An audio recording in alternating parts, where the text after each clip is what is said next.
మనస్సులో పరిశుద్ధంగా జీవించాలని ఉంది, శరీరమేమో పాపము చేస్తుంది. అది చూడాలని ఇష్టం ఉండదు, అది వినాలని ఇష్టము. నీ సొంత శక్తిలో ప్రయత్నిస్తుంటావు, కానీ ఏదైతే చేయొద్దు అనుకుంటావో అదే చేస్తుంటావు. గొలియాతు దావీదు పక్క నిల్చుంటే దావీదు యొక్క ఎత్తులో గాని, బరువులో గాని, యుద్ధ సామర్థ్యంలో గాని గొలియాతుని జయించలేడు. ఆయన సొంత శక్తిలో గొలియాతుని జయించలేడు. గొలియాత్ని అక్కడి నుంచి తీసేయలేదు, కానీ గొలియాత్ని జయించే శక్తి దావీదుకి ఇచ్చాడు.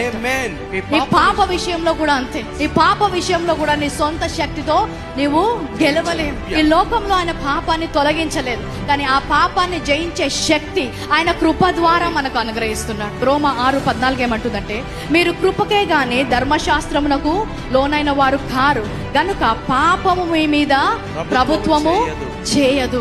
ఎంతో మంది నీతిగా జీవించడానికి ప్రయత్నించి ఓడిపోయారు. పాపం మీద అధికారము మనకి ఇచ్చాడంట. అది కృప ద్వారానే సాధ్యం, ధర్మశాస్త్రం ద్వారా సాధ్యము కాదు. ఆ పాపము ప్రభుత్వము చేయలేదంట.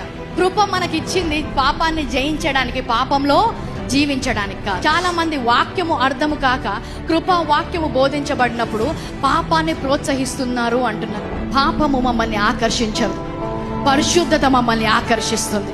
ఈ లోకము మమ్మల్ని ఆకర్షించదు, పరలోకము మమ్మల్ని ఆకర్షిస్తుంది. హల్లెలూయా.